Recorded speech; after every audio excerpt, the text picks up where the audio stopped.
Hi hello viewers, welcome to NTV. This is Tarak. This video is brought by కలర్స్లో join అవ్వండి, ఫిట్గా హెల్దీగా ఉండండి. ఈ మధ్యకాలంలో ఏంటంటే ఒక 2-3 రోజుల నుంచి సోషల్ మీడియాలో విపరీతంగా ట్రెండ్ అవుతున్న, వైరల్ అవుతున్న పేరు అయితే మాత్రం పూల చొక్క అనమాట.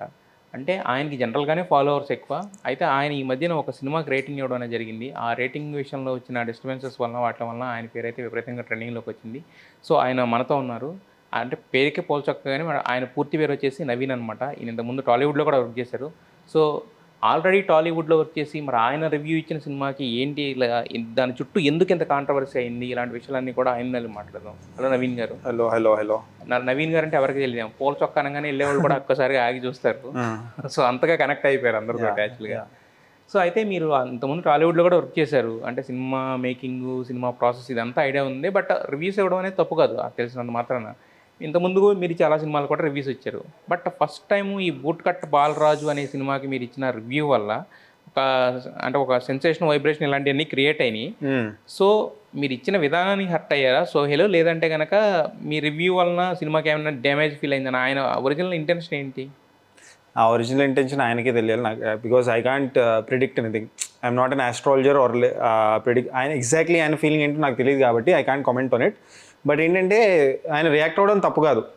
Anybody can. ఇప్పుడు నేను నా ఒపీనియన్ ఎలా చెప్తాను, ఎవరన్నా నా మీద కూడా ఒపీనియన్ చెప్పొచ్చు. కానీ the way he reacted is the very problematic. ధమ్కీలు ఇవ్వడం, రెస్పెక్ట్ లెస్గా మాట్లాడడం, ఇవి చాలా when you should not, you're not expecting. ఆ స్టేచర్లో ఉన్న మనిషి నుంచి ఎక్స్పెక్ట్ చేయట్లేదు. ఓ వీధి రౌడ్లాగా మాట్లాడడం ఇదంతా కరెక్ట్ కాదు. Because I will face all these things. నేను చాలా స్ట్రాంగ్, నాకు రీచ్ ఉంది, అదంతా ఉంది, నేను చాలా ఇయర్స్ నుంచి చేస్తున్నా. ఇదంతా ఇది జుజుబీ టైప్లో నేను ఫీల్ అవుతా. సినిమాలో డైలాగ్ ఉంటుంది కదా, పండిపోయింది ఇక్కడ రంగేసి మేనేజ్ చేస్తున్నాను. So this like a passing cloud. నాకు నేను పెద్ద బట్ నాకే ఇలా మాట్లాడితే జస్ట్ ఇమాజిన్ ఎవరికి సపోర్ట్ లేని క్యాండిడేట్స్ ఉంటారు కదా, వాళ్ళకి ఎంత ధమ్కి ఇస్తున్నట్టు అండ్ వాళ్ళ ఫ్యామిలీ ఎలా ఫీల్ అవుతుంది అనేది అడ్రస్ చేయాలనుకున్నా దీంతో. అయితే నా క్వశ్చన్ ఏంటంటే, మీరు చెప్పారు not an astrologer or something else అని. నేను అనేది ఏంటంటే, ఆయన ఏం మాట్లాడారు అనేది మీరు విన్నారు కదా, విన్న తర్వాత మీకేమనిపించింది? ఆయన సినిమా గురించి హర్ట్ అయ్యాడా, లేకపోతే ఆయన మీ వే ఆఫ్ విధానానికి హర్ట్ అయ్యాడా మీరు ఫీల్ అవుతున్నారా? నేను దానికన్నా ముందు చాలా రివ్యూస్ ఇచ్చాను కదా, as your saying in the introduction. ఎవరికి లేని ప్రాబ్లము, ఓకే ప్రాబ్లం ఉండొచ్చు, అదే చెప్తున్నా. ఆయన నాకు తెలిసి ఆయన మేబీ దానివల్ల డెంట్ పడుతుందని అనుకున్నానేమో సినిమాకి. బట్ నేనేంటంటున్నా అంటే, నేను సెకండ్ డే పెట్టా review, not on the first day also. So second day పెట్టినప్పుడు దానికన్నా ముందు రోజు ఈవినింగ్ ఏదో ఎమోషనల్ వీడియో పెట్టారు కదా, బిగ్ బాస్ టైంలో సపోర్ట్ చేశారు, ఇప్పుడు ఎందుకు చేయట్లేదు, రండి అన్న చూడండి అన్న అన్నారు కదా. సో నా వల్ల ఏం కాదు కదా, నా వల్ల సినిమా థియేటర్కి ఎవడు సినిమా ఆడియన్స్ రాకపోవడం మానేలేదు కదా. సో అప్పటికే ఆయన చేశాడు అంటే nobody is coming to the theatres. So ఆయన సినిమాలో దమ్ము లేకపోవడం ఒకటి, పబ్లిసిటీ కాంటెంట్లో దమ్ము లేకపోవడం, ట్రైలర్ టీజర్ లేకపోవడం వల్లే ఎవరు రాలేదు కదా. Or nobody is interested in watching his film. ప్రతి ఒక్కరి సినిమా చూడని రూల్ ఏమో ఉందా? రూల్ ఏం లేదు కదా. ఇప్పుడు నేను వస్తా రోడ్డు మీద ఏడ్చుకుంటూ నా సినిమా చూసేయాలి జనాలు? ఇది this is illogical, baseless and victim card play చేస్తున్నట్టుది. అయితే యాక్చువల్గా ఈ పర్టికులర్ సినిమా విషయంలో ఈ రివ్యూపై మీ పాయింట్ ఆఫ్ వ్యూ ఏంటి? అంటే ఏం జనాలకి ఏం ఈ రివ్యూ పైన ఏంటంటే బ్యాడ్ ఉంది సినిమా, నాకు నచ్చలేదు అని చెప్పడానికి నాకు రైట్ ఉంది కదా, చెప్పాను అంతే. సో సోహెల్ కంప్లైంట్ ఏంటంటే, మీరు బాగోనప్పుడు బాగోలేదని చెప్పొచ్చు, కాకపోతే చెప్పే విధానం ఒకటి ఉంటుంది కదా అనేది ఆయన. అంటే ఏంటి, నేను భజన చేస్తే అప్రిషియేట్ చేస్తారా? ఏదో ఇంటర్వ్యూలో చెప్పారు, నేను మిస్టర్ ప్రెగ్నెంట్ సినిమాకి మంచి రేటింగ్ 2 ఇచ్చాడు అప్పుడు నేను ఏమనలేదు. అంటే ఏంటి ఏమనేవాడివి? చెత్త రేటింగ్ ఇస్తే కొడతావా, రౌడీలా బిహేవ్ చేస్తావా, ఫ్యాక్షనిస్ట్వా, ఫిల్మ్ మేకర్వా, యాక్టర్వా నువ్వు? అంటే ఏమనలేదంటే నువ్వు దార్కార్ ఇవ్వను, ఏమంటావు? ఏమనలేవు అంతే, స్క్రీన్ మీద మాట్లాడడం తప్ప ఏం చేయలేవు. కానీ సో వెరీ ఇల్లాజికల్, చైల్డిష్. అంటే you can't compare oranges with Apple కదా. ఒక సినిమా ఒక్కొక్క లాగా ఉంటుంది, ఇంకో సినిమా ఇంకోలాగా ఉంటుంది.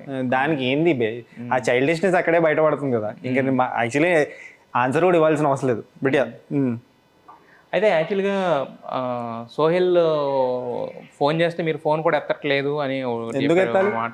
అంటే భయపడ్డా అన్న. ఎవరు భయపడ్డారు? మీరు ఏమన్నా భయపడతా? నేను దానికన్నా ముందు ఫోన్ చేశాడు, అప్పుడు మాట్లాడారు. మాట్లాడి ఇలా రివ్యూ ఇచ్చావు అని ఏదో రేజ్ అవుతున్నాడు. నేను కామ్ చేసి ఆయననే నాకు సారీ చెప్పాడు, నీ గురించి ఏదో మాట్లాడి. నేను చూడలేదు అప్పుడు ఆ videos. Once I watch those videos నాకు అర్థమైంది I should not spare somebody like him. ఇంత చెత్తగా మాట్లాడేవాడిని నేను మాట్లాడిన. అసలు ఇంతకుముందు ఒక ఇంటర్వ్యూలో కూడా సోహెల్ గారికి లైన్ కలుపుతాను అని చెప్పి యాంకర్ అడిగితే నా ముందు కలపకండి, because I'm very much irritated. ఇలాంటి వాళ్ళ గురించి నా ప్రస్తావన కూడా తీసుకురాకండి అని చెప్పాను. మాట్లాడారు తర్వాత రిలీజ్ అయిన తర్వాత మాట్లాడారు. మరి మాట్లాడిన తర్వాత ఇంకెప్పుడు ఉంది గ్యాప్? మళ్ళీ నేను రెస్పాన్స్ ఇచ్చా కదా ఆయన ఇంటర్వ్యూస్కి రెస్పాండ్ అయ్యాను కదా. నాకు ఆ వీడియోస్ చూసి ఈ ధమ్కీలు వీటికి అఫెండ్ అయ్యి నేను పెట్టా. దానికి గురించి కాల్ చేయడానికి ఎందుకు లేపాలి నేను నీ ఫోను? నేను జీతగాడినా ఏంటి? Why should I take your call? ఏంటి భయపడేది? ఇంత ఓపెన్ గా చెప్తున్నా కదా, ఏం భయపడతా? సరే, ఓకే. మీరు అన్ని ఇండస్ట్రీలో ఇంతకుముందు పనిచేశారు, రివ్యూలు అంటే మీకు క్లారిటీ ఉంది. బట్ అంటే రివ్యూలపై మీ ఒపీనియన్ ఏంటి అసలు? అలాగే మీరు పెయిడ్ రివ్యూలు ఏమైనా చేశారా లేకపోతే చేస్తారా? నేను ఎప్పుడు పెయిడ్ రివ్యూస్ చేయను. చెప్తాను, if you want me to promote your product I will promote, take money. I won't give my opinion taking money అని చెప్పా. అంతే, రివ్యూస్ చెప్తాం. ఇప్పుడు మీరు సినిమా చూసి మీ ఫ్రెండ్స్కి చెప్తారు కదా, దట్ ఈస్ ఆల్సో రివ్యూ. నా ఛానల్లో నేను పెట్టుకున్నాను, నేను డోర్ కొట్టి లేవు దాని నా రివ్యూ చూడమని చెప్పానా? ఎవరైతే రివ్యూస్ చూస్తున్నారో నా ప్రతి రివ్యూకి ఎక్స్పోనెన్షియల్ గ్రోత్ ఉంటుంది, the kind of numbers it gets. అంటే ఏంటి, ఎందుకు చూస్తున్నారు వాళ్ళు? వీడి ఒపీనియన్ ఇది, మనం చూద్దాం ఈయన ఏం చెప్పాడు అని చూద్దానికి వస్తారు. They feel I'm credible. But కాకపోతే ఏంటంటే ఖచ్చితంగా రివ్యూస్ ఎఫెక్ట్ అనేది సినిమా మీద ఉండదు అంటారా? యాక్చువల్గా ఉంటుందా ఉండదా? సినిమా నెంబర్స్ మీద, సినిమా బాగుంటే వస్తారు జనాలు. సినిమా బాగుంటే ఎవరు ఆపలేరు. కంటెంట్ బాగుంటే మీరు రివ్యూ కాదు ఏం పెట్టినా వచ్చి చూస్తారు అనేది మీకు యానిమల్తోనే ప్రూవ్ అయింది. ఎందుకంటే అందరూ ఇచ్చిన 2.75 రేటింగ్లకి అది కలెక్ట్ చేసిన 900 crores అనే నెంబర్కి సంబంధం లేదు. అది ఓకే. బట్ కాకపోతే ఏంటంటే కొంచెం అది స్టార్ క్యాస్ట్ లేకపోతే దానికి భయంకరంగా పబ్లిసిటీ ఉన్న సినిమాలకు ఓకే. బట్ చిన్న సినిమాల విషయంలో రివ్యూలు కీ రోల్ ప్లే చేస్తాయా చేయవు? ఎందుకంటే నేను పాజిటివ్ రివ్యూస్ ఇచ్చాను, 12th ఫెయిల్ 100 crores కలెక్ట్ చేసిందా? బట్ అది తెలుగు సినిమా కాదు కదా. కాదు, మార్టిన్ లూథర్ కింగ్కి నేను 2.953 ఇచ్చాను, కలెక్ట్ చేసిందా? వైఆర్ ది సోహెల్ లాంటి యాక్టర్స్ వచ్చి ప్రమోట్ చేయట్లేదు ఆ సినిమాని? బతికిచ్చాను చిన్న సినిమాని. ఏడవడం కాదు, రోడ్ మీద బెగ్గింగ్ ఇలా చెప్పొచ్చు, నేను అడుగుతున్నారు ఇలా బెగ్గింగ్ స్టార్ అని చెప్పొచ్చు, కానీ చెప్పను. ఎందుకంటే you support these films and fight for your right. నేను ఒక్కడే రివ్యూ చేసా ఆ సినిమాని, బాగుంది చూడండి, వెళ్ళే కలెక్షన్స్ మారాయా.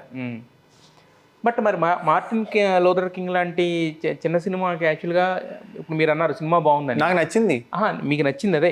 ఇప్పుడు రివ్యూ అనేది సింగిల్ ఒపీనియన్, నేను దాన్ని యాక్సెప్ట్ చేస్తాను. మీకు నచ్చిందే దాన్ని కూడా నేను యాక్సెప్ట్ చేస్తున్నాను. బట్ కాకపోతే ఏంటంటే ఇప్పుడు అంటే యాజ్ ఎ ఫిల్మ్ మేకర్ కూడా కాబట్టి అడుగుతున్నాను ఈ క్వశ్చన్. ఒక సినిమా నచ్చింది, చిన్న సినిమా బాగుందని చూసిన వాళ్ళందరూ చెప్పారు. బట్ జనాలు చూడకపోవడానికి కారణం ఏంటి? అసలు జనాల ఇష్టం. అది కంక్లూజివ్గా మాట్లాడితే చిన్న సినిమాల విషయంలో ఎందుకు ఇలా జరుగుతుంది? జనాల ఇష్టం. పీపుల్ చూడాలనుకుంటే చూస్తారు, మూడ్ ఆఫ్ పీపుల్ అనుకోవచ్చు. ఆ టైంకి జనాలు చూడాలనుకుంటే చూస్తారు. అయితే యాక్చువల్గా మొన్న ఇంకో విషయం కూడా సోహెల్ అనడం జరిగింది, 20 minutes చూసి ఎవరో రివ్యూ రాసేస్తున్నారు, సో ప్రొఫెషనల్ రివ్యూవర్స్ కాదు అనేది ఒకటి అన్నారు కదా. సో దాని మీద me that is very childish. 20 minutes ఎవరైతే చూస్తున్నారో వాళ్ళని వేసుకోండి, నాకు సంబంధం లేదు. ఎందుకంటే నేను సినిమా చూసి ఫుల్ చూస్తా cinema. I respect the time of the film maker. నేను కొనుక్కున్న మనీ కూడా రెస్పెక్ట్ చేసి చూస్తాను. ఇంటర్వెల్లో నేను రాసుకుంటా, ఫస్ట్ హాఫ్ ఏమైంది, నాకు ఏమనిపించిందో రాసుకుని, సెకండ్ హాఫ్ ఏమైనా థాట్స్ ఏమనిపించో రాసుకుని ఇంటికి వెళ్ళి నేను ఆలోచిస్తా, నాకు సినిమా ఎలా అనిపించింది, అప్పుడు రివ్యూ చేస్తా. సో ప్రొఫెషనల్ అన్ప్రొఫెషనల్ ఏంది నాకు అర్థం కాదు. ఏమన్నా స్కూల్ ఉందా, review school, review technology of India లేకపోతే రివ్యూ స్కూల్ ఆఫ్ టెక్నాలజీ అని ఏమైనా ఉందా? సో అలాంటి ప్రొఫెషనల్ ఉండదు. అలా ఉంటే సర్టిఫికేట్ కోర్స్ ఏమి ఉండదు. Cinema film making, at least film making ఉంది. నువ్వు ప్రొఫెషనల్ యాక్టర్ అని ఏమన్నా ఇక్కడ ఉందా? నువ్వు ఎందుకు యాక్ట్ చేస్తున్నావు అని అడగాల? నేను అడిగాను కదా, ఐ రెస్పెక్ట్ యూ, నీకు టాలెంట్ ఉందని చెప్పాను నేను, నా ఒపీనియన్ అది.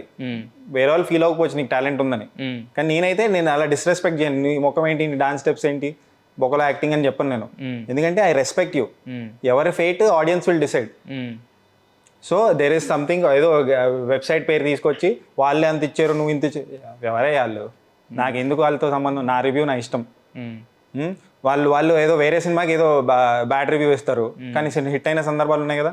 అంటే how is it add stick అంటున్నా. కొలమానం ఏంటి? యాడ్స్టిక్ అంటే కొలమానం. ఎలా డిసైడ్ చేస్తావు అంటే నీకు 1.5 ఇచ్చాను అంటున్నావు అంటే చెత్త సినిమానే కదా, వాళ్ళు యూజువల్ 2.5 ఇస్తారు. ఎస్. సో అదే ఇంత డెప్త్గా మాట్లాడితే ఇంకా చండాలంగా వస్తుంది బయటికి. Yeah okay. అయితే మరి రేపొద్దున్న ఇప్పుడు మీరు ఇంత మాట్లాడుతున్నారు, రేపు సినిమా తీయాల్సి ఉంది, మీరు కూడా సినిమా ఇండస్ట్రీలో ఉన్నారు కాబట్టి సినిమా తీస్తారు. Yeah rate my film.